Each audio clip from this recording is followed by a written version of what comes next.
जिंदगी में हर काम में मन लगेगा, बस अपना भोजन सही कर लो। आज के इस वीडियो में हम आपको बताएंगे आपको कैसा भोजन करना है और क्या खाना है, और भोजन से पहले क्या करना है। इसे समझने के बाद आपकी बुद्धि, मन और शरीर बहुत तेजी से बिना थके काम कर पाएगा। तो चलिए उन कहानियों की शुरुआत करते हैं। पहली कहानी, आयुर्वेद की अद्भुत शक्ति। शरीर और बुद्धि और मन सब शांत और होशियार हो जाएगा। जीवन का सबसे कीमती धन क्या होता है? एक शिष्य ने अपने गुरु से सवाल किया। गुरु ने इसका उत्तर देते हुए जवाब दिया कि चाहे मेरे पास पैसे ना हो, चाहे रहने के लिए छत भी ना हो, चाहे कोई सुख सुविधाएं ना हो, लेकिन अगर मेरा शरीर स्वस्थ है तो मैं दुनिया का सबसे धनवान आदमी। सो शिष्य ने पूछा कि गुरुदेव, आपकी उम्र 100 साल को पार कर चुकी है और फिर भी आप इतने स्वस्थ हैं। आपकी बुद्धि बड़ी ही तीव्र है और आपका चेहरा भी सूर्य की तरह चमकता रहता है, और वहीं पर आपके बदन से भी चंदन सी खुशबू आती है। शिष्य ने कहना जारी रखा कि गुरुदेव, मेरे मन में बहुत बार आया है कि मैं आपसे इसका रहस्य जानूं, लेकिन संकोचवश मैं आपसे पूछ नहीं पाता हूं। कृपया करके आज मुझे वो साधारण से नियम बताने की कृपा करें जिनसे मैं भी आपकी तरह स्वस्थ और निरोगी रह सकूं। न नियम अगर आसान होंगे गुरुदेव, तो उसका अनुसरण मेरे माता पिता भी कर पाएंगे, क्योंकि वो बूढ़े हो चुके हैं और वो बहुत जटिल प्रक्रिया नहीं अपना पाएगा। कृपया करके साधारण से तरीके बताना ताकि कोई भी ग्रस्त आदमी उन नियमों का पालन कर सके। गुरुदेव ने कहना आरंभ किया। सबसे पहले उन्होंने बताया कि सबसे पहले तुम्हें पाचन तंत्र की क्रिया को समझना होगा। जो भी आयुर्वेद का विद्वान होता है वो ये जानता है कि अगर आपका पाचन तंत्र लगातार भोजन पचाने में लगा हुआ है तो स्वाभाविक है कि ऊर्जा की एक खास मात्रा आपका भोजन को बचा रही है। इसी कारण ज्यादा भोजन करने के बावजूद आपका दिमाग और आपका शरीर अपने बेहतरीन स्तर पर काम नहीं कर पाता। तुमने देखा होगा कि भोजन करने के बाद जब पाचन प्रक्रिया शुरू होती है तो हर जानवर नीचे बैठ जाता है। वो बस बैठ जाते हैं क्योंकि दूसरी चीजों के लिए पर्याप्त ऊर्जा नहीं बचती है। चाहे वो मांसाहारी हो या शाकाहारी हो, हर जानवर खाने के बाद नीचे बैठ जाता है, और ये इंसानों के लिए भी एक प्राकृतिक जहर खाने के बाद वो बैठ जाना चाहते हैं, क्योंकि दूसरी चीजों के लिए पर्याप्त ऊर्जा नहीं होती।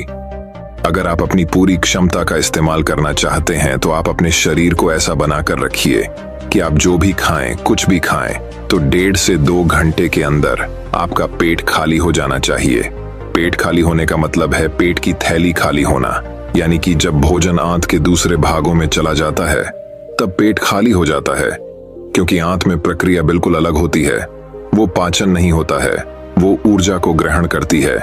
आंतों द्वारा इस ऊर्जा को ग्रहण करने के लिए ज्यादा ऊर्जा नहीं लगती है, ऊर्जा लगती है।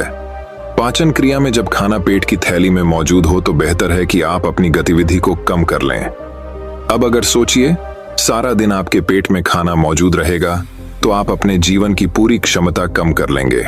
आप खुद देखिए कि जब आपके पेट में खाना मौजूद होता है तब शरीर कैसा महसूस करता है, और जब पेट खाली होता है तब शरीर कैसा महसूस करता है। आप खुद पाएंगे कि आपका शरीर और आपका दिमाग तब बेहतरीन रूप से काम करता है जब आपका पेट खाली होता है। इसका एक पहलू और है। देखिए, हम सब जानते हैं कि हमारा शरीर हर समय नई कोशिकाएं बनाता रहता है और पुरानी कोशिकाएं खत्म करता रहता है, जिससे हमारे शरीर का शुद्धिकरण होता रहता है। लेकिन जब भोजन हमारे पेट में होता है, यानी कि हमारा पेट जब खाली नहीं होता, तो ये शुद्धिकरण कम हो जाता है। वो सारी गंदगी जो शरीर से अपने आप बाहर निकलती थी, अब वो निकलनी बंद हो जाएगी, जो कुछ समय बाद आपके लिए तरह तरह की समस्याएं पैदा करेंगी। देखिए, योग में पेट का हमेशा साफ रहना बहुत ही महत्वपूर्ण होता है। किसी भी पारंपरिक प्रणाली में अगर आप देखेंगे तो आप पाएंगे कि जब भी आप किसी आयुर्वेदिक डॉक्टर या किसी वैद्य के पास जाते हैं तो सबसे पहले वो आमे पेट की सफाई करते हैं, क्योंकि वो जानते हैं कि आपकी ज्यादातर समस्या पेट साफ ना होने की वजह से ही है। सिर्फ एक दिन के लिए अपने पेट को पूरी तरह से साफ करने के बाद महसूस करें कि आपको कैसा महसूस होता है। आप अपने अंदर बहुत हल्का और सुंदर महसूस करेंगे। हर दिन आपको इसी तरह महसूस होना चाहिए। आमतौर पर पारंपरिक रूप से घी को पहले निवाले के रूप में खाया जाता है। घी एक चिकनाई वाला पदार्थ है जो पूरी आहार नली को चिकनाई देता है। आपको सबसे पहले इसे ही खाना चाहिए ताकि यह भोजन पाचन को आसान बना दे। जब आप बहुत मसालेदार भोजन खाते हैं तो उसे खाने से पहले आपके भोजन पर घी की परत चढ़ाना बहुत अच्छा होता है। घी का महत्व ये है कि ये आहार नली को साफ रखता है। तो जो व्यक्ति घी का उचित तरीके से सेवन करता है उसका पेट हमेशा साफ रहेगा, क्योंकि वहां कुछ नहीं चिपकता, वहां कुछ भी लंबे समय तक ठहर ही नहीं सकता। पेट का कैंसर, आंत का कैंसर, आजकल ये बहुत ज्यादा हो रहा है। तो अगर आप एक निश्चित मात्रा में घी का सेवन करते हैं तो ये घटना बहुत कम हो जाती है। लेकिन उसके लिए घी सही गुणवत्ता का होना चाहिए, सही तरीके से गाय या भैंस के दूध से बनाया जाए। अगर घी को उचित तरीके से गाय या भैंस के दूध से बनाया जाए तो इसके कई महत्वपूर्ण फायदे होता है। शिष्य ने सवाल पूछा कि गुरुदेव, पाचन क्रिया तुम्हें कुछ कुछ समझ गया हूं, लेकिन आप ये बताइए कि आपकी तरह सूर्य जैसा तेज पाने के लिए, चमकता हुआ चेहरा प्राप्त करने के लिए क्या प्रक्रिया अपनानी चाहिए। गुरु ने इसका उत्तर देते हुए कहना शुरू किया कि देखिए, आज के समय में बहुत सारे लोग सुबह उठते ही खाली पेट चाय पीते हैं। चमकता हुआ तेजस्वी मुख पाने के लिए हमें कुछ प्रक्रिया नहीं अपनानी, हमें बस अपनी दिनचर्या सही करनी है, अपना खान पान सुधारना है। सुबह खाली पेट चाय पीना जहर के समान होता है। वो धीरे धीरे आपके अंदर आपकी आंतों को कमजोर कर देता है। पेट में धीरे धीरे एसिडिटी होने लगती है और अपने आप मन और मस्तिष्क सुस्त पड़ते जाते हैं। सुबह उठते ही तुम्हें तांबे, चांदी या मिट्टी के बर्तन में रखा हुआ पानी पीना चाहिए, लेकिन चांदी और मिट्टी की तासीर ठंडी होती है, इसीलिए कफ, अस्थमा या दमा जैसे रोगी इसका उपयोग ना करें। रात में आपने चांदी, तांबे या मिट्टी के बर्तन में पानी रख दिया और सुबह खाली पेट बिना दातून किए हुए उसे पी लिया। शिष्य ने सवाल किया कि गुरुदेव, बिना दातून किए हुए अगर हम वो पानी पिएंगे तो हमारा बासी थूक हमारे अंदर ही चला जाएगा। गुरु ने उसे बताया कि वो तो अच्छी बात है, क्योंकि बासी थूक औषधि के समान होता है। गुरु ने चेतावनी दी कि देखिए, जिन लोगों को अल्सर, टीबी या निमोनिया है उन्हें खाली पेट पानी नहीं पीना है। तांबे के बर्तन में रात में रखे हुए पानी में उसके संस्कार मिल जाते हैं, तांबे के गुण उस पानी में आ जाते हैं और वो तांबा हमारे शरीर में जाकर बहुत से लाभकारी फायदे करता है। गुरु ने चेतावनी दी कि अगर मजबूरी ना हो तो प्लास्टिक की बोतल में कभी पानी मत पीना, क्योंकि प्लास्टिक की एक ऐसी संरचना होती है, जब वो गर्म तापमान पर आता है तो प्लास्टिक धीरे धीरे रे पिघलना शुरू हो जाता है, और जब वो बहुत बारीक स्तर पर पिघलता है तो उसके कारण उस पानी में मिल जाते हैं, जो हमारे शरीर में जाकर कैंसर का कारण बन सकते हैं। देखिए, ये पानी पीने के बाद, अपना पेट अच्छे से खाली करने के बाद आप आंवला और सब्जियों का रस पी सकते हैं। आप पीने में कुछ लोगों को थोड़ा कड़वा लग सकता है, लेकिन जहां पर शरीर को इतने सारे फायदे हो रहे हो वहां पर थोड़ा कड़वापन तो बर्दाश्त किया जा सकता है। गुरु ने बताया कि यह भी सच्चाई है कि हर दिन एक जैसा खाना नहीं खाया जा सकता, तो जिस दिन तुम आंवला और सब्जियों का जूस ना पी सको उस दिन आपको दही खाना चाहिए। दही बहुत ही बेहतरीन आयुर्वेदिक औषधि के रूप में इस्तेमाल हो सकता है। अगर उसको सही से इस्तेमाल किया जाए तो हमारे शरीर में बेहद सारी बीमारियों को वो जड़ से खत्म कर सकता है। दही की एक पर्याप्त मात्रा लेकर उसमें गुड़, शक्कर या मिश्री का मिश्रण जरूर कर लें, ताकि आपको वो दही खाटा ना लगे। अगर दही में गुड़ मिलाते हैं तो गुड़ बहुत ज्यादा नया नहीं होना चाहिए। गुड़ जितना ज्यादा पुराना होगा उतना ही लाभकारी होगा, और दही को थोड़ा पतला कर ले। पतला होने के बाद वो आसानी से हमारे शरीर में जा सकता है और उसको पचने में भी ज्यादा ऊर्जा शरीर को नहीं लगानी पड़ती। आयुर्वेद के गणित के हिसाब से अगर आप सुबह इन प्रक्रियाओं का पालन करते हैं तो आपके चेहरे का तेज बढ़ने लगेगा, उस पर चमक आने लगेगी। जल्द ही लोग आपसे बोलना शुरू कर देंगे कि भाई, आपकी उम्र इतनी ज्यादा हो गई लेकिन आप लगते नहीं हो। इतनी उम्र के सन्यासियों और मुनियों जैसा तेज पाने के लिए ध्यान और आयुर्वेद के नियम के हिसाब से खान पान, ये दो चीजें सबसे ज्यादा जरूरी होती हैं। अगर ग्रस्त आदमी भी इन नियमों का पालन करता है तो वो भी सन्यासियों जैसा तेजस्वी हो सकता है। शिष्य ने आखिरी प्रश्न किया कि गुरुदेव, मुझे ये दो नियम तो अच्छे से समझ में आ गए हैं। पहला नियम, अपने पेट को खाली रखेंगे तो हर बीमारी से मुक्त रहेंगे। दूसरा नियम कि हम अपने चेहरे पर ओज और तेज कैसे प्रकट कर सकते हैं। बस एक आखिरी समस्या का समाधान और करवाना है। मैं आपसे पूछना चाहता हूं कि जैसे जैसे आदमी की उम्र बढ़ती है तो उसकी आंखों की और उसके दिमाग की क्षमता कम होती जाती है, तो उस क्षमता को बरकरार बनाए रखने के लिए किन नियमों का पालन करें, या फिर क्या खान पान अपने दैनिक जीवन में अपनाएं। गुरु ने खुद की तरफ इशारा करते हुए कहा कि जैसे जैसे उम्र बढ़ेगी वैसे वैसे बुद्धिमान होते जाओगे। बस मैं जो नियम बता रहा है उनको ध्यान से सुन लो। सुन लोगे तो सारी समस्याएं हल हो जाएंगी। सबसे पहले सफेद कद्दू के औषधीय गुणों के बारे में जानो। आयुर्वेद के गणित के हिसाब से सफेद कद्दू का जूस कैंसर को मिटाता है और साथ ही दिमाग की तीक्ष्णता को बढ़ाता है। तीक्ष्णता यानी कि तेज, बारीक बुद्धि। लेकिन यह समझ लेना कि सफेद कीड़ा का जूस ठंडा होता है, इसीलिए अस्थमा और जिनको सर्दी जल्दी पकड़ लेती हो, ऐसे लोगों को सफेद कद्दू के जूस का सेवन नहीं करना है। दिमाग और आंखों को तेज करने के लिए जो अगला नुस्खा मैं बता रहा हूं, वह हर कोई कर सकता है, बल्कि हर किसी को करना चाहिए। 5 देसी बादाम की गिरी, जो छोटी वाली होती है, क्योंकि वही देसी होती है। बड़ी वाली में इतने गुण नहीं होते हैं, इतना छोटी वाली गिरी में होते हैं। 5 छोटी बादाम गिरी और एक अखरोट रात को पानी में भिगो दो। सुबह उनके छिलके उतारो और उन्हें किसी पत्थर के खरल में, याद रखना पत्थर का खरल, किसी ऐसे वैसे बर्तन में नहीं, क्योंकि इससे उसकी गुणवत्ता खत्म हो जाती है। उस पत्थर में ये डालने के बाद उसे मथना शुरू करो। धीरे धीरे जब आप उसे पिसेंगे तो वो बारीक होने लगेगा और उसके बाद उसमें दूध डालना शुरू करो। ऊपर से दूध गाय का होना चाहिए, वो सबसे ज्यादा बेहतरीन रहेगा।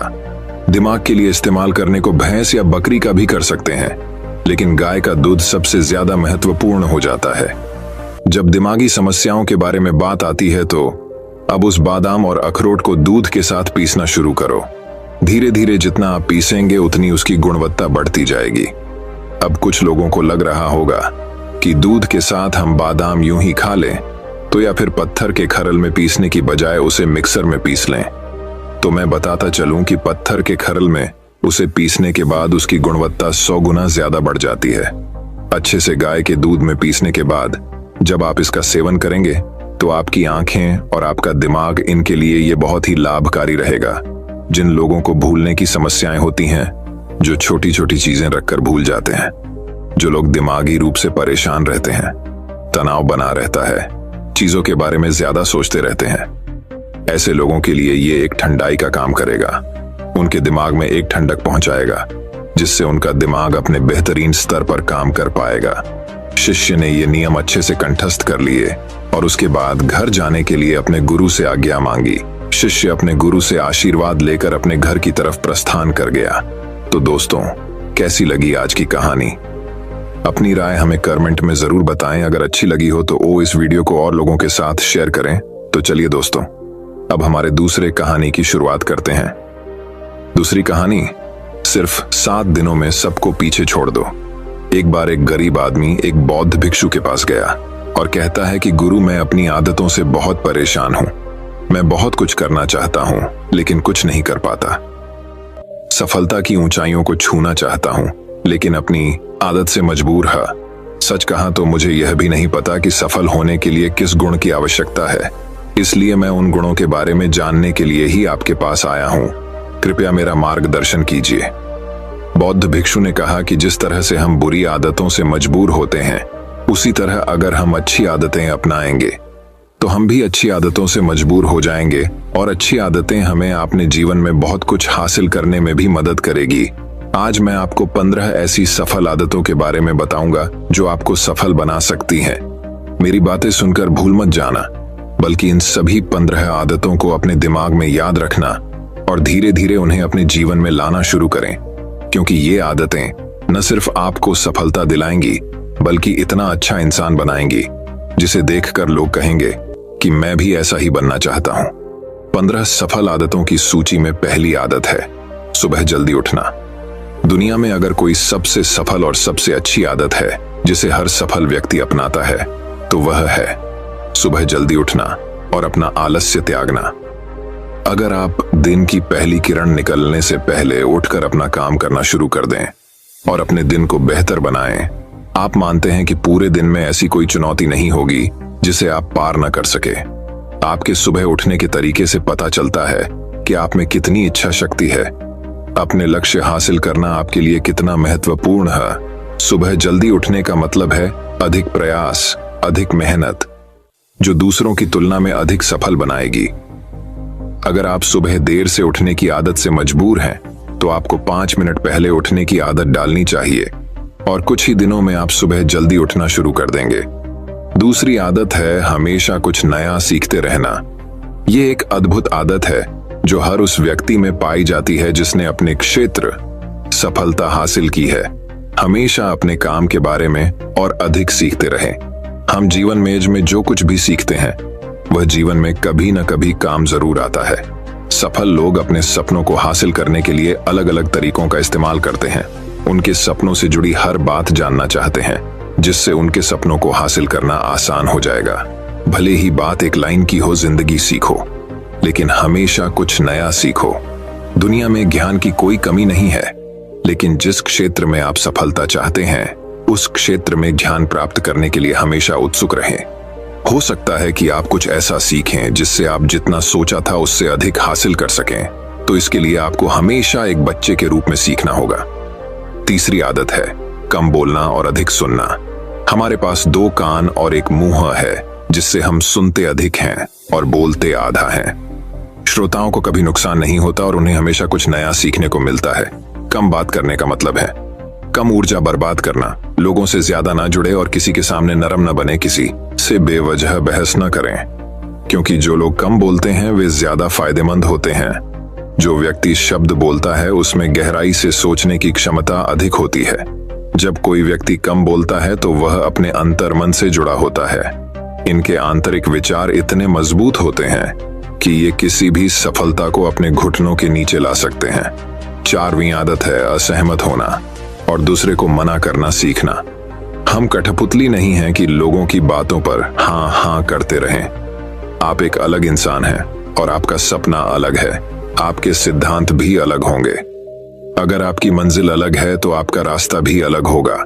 और अगर आपको कोई चीज पसंद नहीं है तो इसका मतलब नहीं है।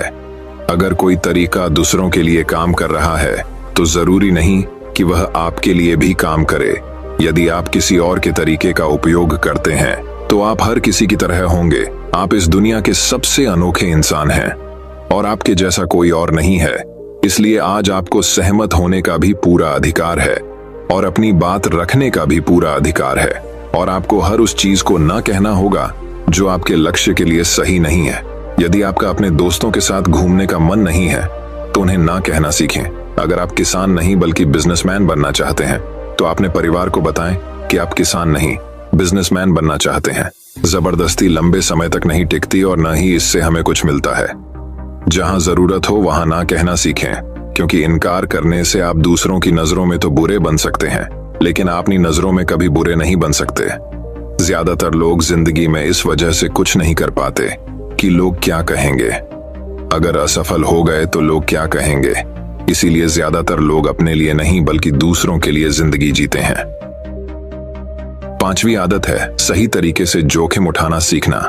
जीवन में सबसे बड़ा जोखिम कोई भी जोखिम न लेना है। यदि आप सही तरीके से जोखिम नहीं ले रहे हैं तो आप अपना जीवन जोखिम में डाल रहे हैं। तो आप अपना जीवन बर्बाद करने और एक ही स्थान पर रहने का जोखिम उठा रहे हैं। सही चीजों के लिए जोखिम लेने का डर दूर करें और लोग क्या कहेंगे इसका डर भी दूर करें। लोग हंसेंगे और मेरा समय और पैसा बर्बाद होगा।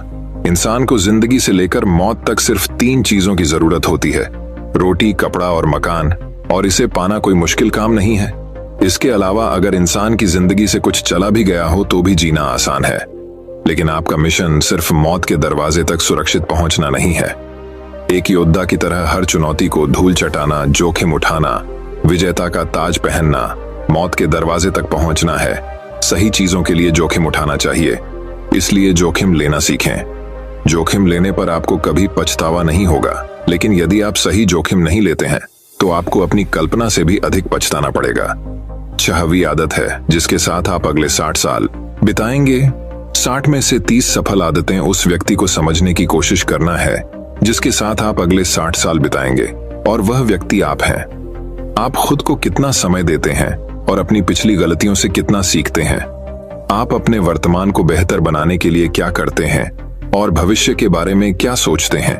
क्या आप हर दिन 10 मिनट बैठते हैं और सोचते हैं कि आपके जीवन में क्या चल रहा है, मैं कहां से आया हूं और अभी कहां हूं और आगे कहां जा रहा हूं। आपके जीवन की सबसे बड़ी जरूरत और सबसे बड़ी चुनौती क्या है। आपको आपसे बेहतर कोई नहीं जानता। अगर कोई आपको समझ सकता है तो आपके अंदर क्या भावनाएं चल रही हैं, ये सिर्फ आप ही समझ सकते हैं। हर दिन अपने आप को 10 मिनट दें और इस 10 मिनट में कोई भी नहीं होना चाहिए, कोई किताब नहीं, कोई काम नहीं, बस आप और आपके विचार। इस समय आप खुद से बात करें और खुद को जानने की कोशिश करें। 8वीं आदत है निर्णय लेना सीखें और तुरंत काम पर लग जाएं। ऐसे कितने काम हैं जिन्हें आप आज तक टालते आ रहे हैं? ऐसी कितनी चीजें हैं जिनके लिए आपको निर्णय लेने की आवश्यकता है लेकिन आप निर्णय नहीं लेना चाहते हैं? उस काम को टालते रहें, क्योंकि ज्यादातर लोग निर्णय नहीं ले पाते। क्या वे यह काम करना चाहते हैं, या वे उस रिश्ते में रहना चाहते हैं या नहीं? बिजनेस करना है या नौकरी? लोग इस बारे में नहीं सोचते। निर्णय लेना सीखें। निर्णय न लेने से बेहतर है निर्णय लेना। निर्णय लें और उसे सही करने का प्रयास करें, और एक बार जब आप तय कर लें तो काम पर लग जाएं। दुनिया के सभी सफल लोगों के पास निर्णय लेने और अपना काम करने के लिए बहुत कम समय होता है। अगर आपने दिन के 8 बजे कोई काम तय या प्लान कर लिया है तो 8:01 बजे आपका काम प्लानिंग के मुताबिक दिखना चाहिए। 8वीं आदत जो आपके जीवन को बदल सकती है वह है अपने समय का बुद्धिमानी से उपयोग करना सीखना होगा। समय ही एक ऐसी चीज है जिसकी कमी होती रहती है। समान गति से गति धीमी नहीं होती। समय एक ऐसी चीज है, चाहे कुछ भी हो जाए, समय एक ऐसी चीज है जिसके साथ आप केवल दौड़ सकते हैं। ना तो आप समय से पीछे रह सकते हैं और ना ही समय से आगे जा सकते हैं। आज आपके जीवन में जो कुछ भी चल रहा है उसका आपको सामना करना होगा, इसलिए समय के साथ चलना सीखें और आज जो आपके लिए महत्वपूर्ण है उसे करते हुए आगे बढ़। क्योंकि अगर आप समय की दौड़ में पीछे रह गए तो चाहे आप कितना भी दौड़ लें, आप कभी भी पहले जैसे नहीं रह पाएंगे। जो सो रहा है वह जरूर कुछ न कुछ खो रहा होगा, और जो जाग रहा है वह पा रहा है।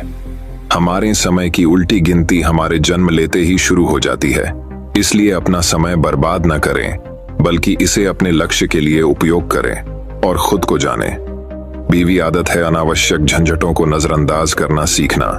हमारे पास सीमित मात्रा में समय और निश्चित मात्रा में ऊर्जा है। यदि हम इसे तुच्छ चीजों और निरर्थक चीजों पर खर्च करते रहेंगे और हमारी ऊर्जा वितरित हो जाएगी और हम इसे कभी भी अपने लक्ष्य की ओर एकत्रित नहीं कर पाएंगे और लक्ष्य चूक जाते हैं।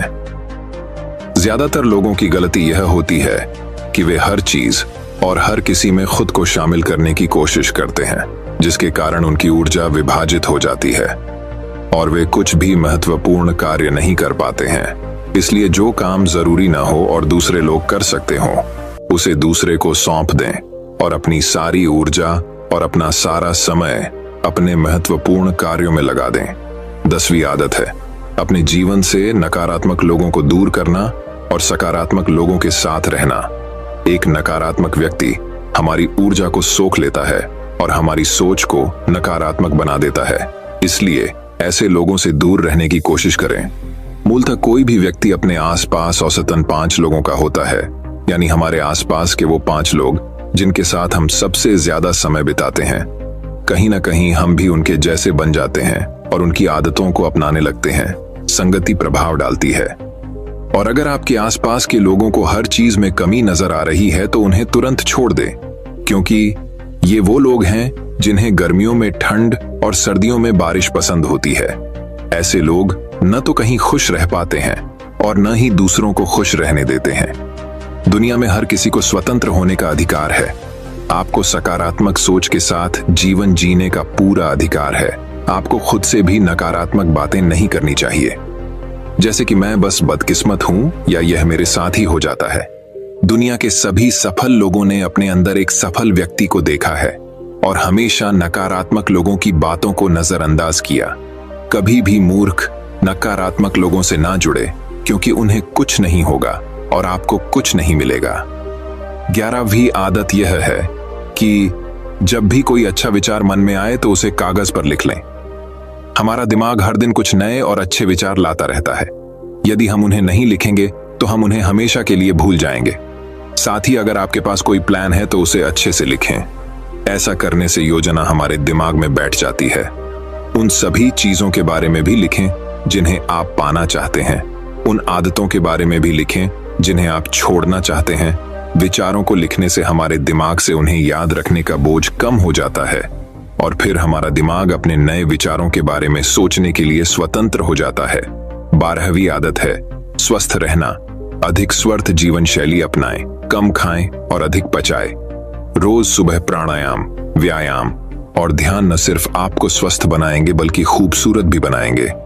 और अपना आत्मविश्वास बढ़ाएं। स्वस्थ मन और स्वस्थ शरीर से आप अपने जीवन में अधिक प्रगति कर पाएंगे और अपनी मंजिल तक पहुंचे। पहली खुशी स्वस्थ शरीर है, और यह बात मुझे तब पता चली जब हम गंभीर रूप से बीमार थे। 13वीं आदत है हमेशा खुश रहना और मुस्कुराते रहना। कोई भी रोने वाले व्यक्ति से दोस्ती नहीं करना चाहता या उसके साथ समय बिताना नहीं चाहता, क्योंकि हर किसी के जीवन में दुख और दर्द है, और कोई भी अपना दुख और दर्द क्यों बढ़ाएगा। इसलिए आप मुस्कुराते रहिए, और अगर आप मुस्कुराते रहेंगे तो दूसरे लोगों को आप में उम्मीद की किरण दिखेगी। हो सकता है आपकी मुस्कुराहट किसी और को उसका दर्द भुला दे।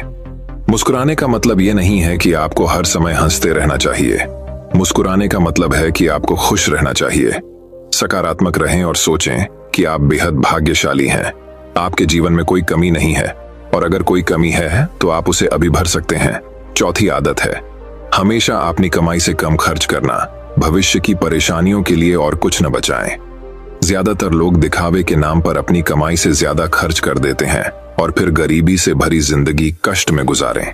इसलिए अपनी आय को सही तरीके से बढ़ाने का प्रयास करें। अपनी कमाई से कम खर्च करें और भविष्य के लिए कुछ पैसे बचाकर रखें। 15वीं आदत है एक अच्छा और जिम्मेदार इंसान बनना। ऐसी कई चीजें हैं जो आप दूसरों की मदद के लिए कर सकते हैं। दूसरों के कष्टों को कम करने का प्रयास करें और गरीबों को खाना खिलाएं। लोगों के चेहरों पर मुस्कान लाने की कोशिश करें।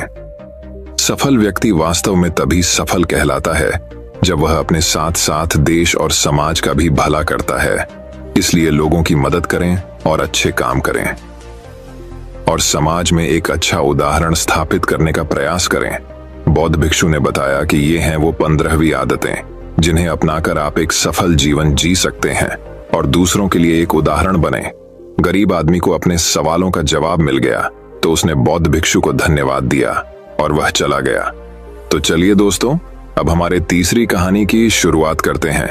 तीसरी कहानी दोस्तों, बहुत समय पहले की बात है। एक गांव में एक चोर रहता था। वह बड़ा ही चतुर था।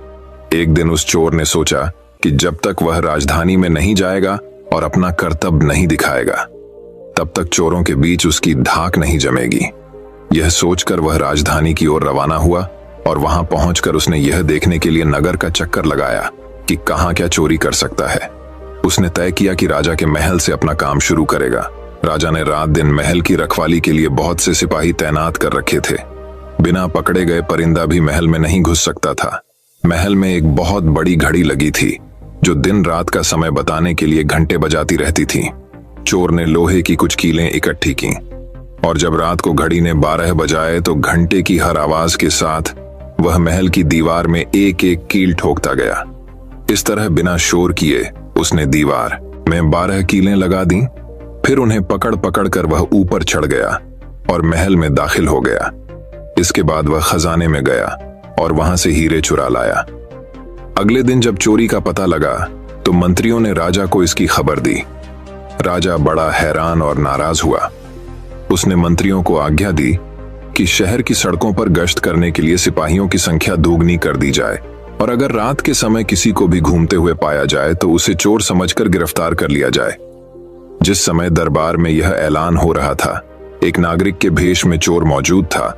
उसे सारी योजना की एक एक बात का पता चल गया।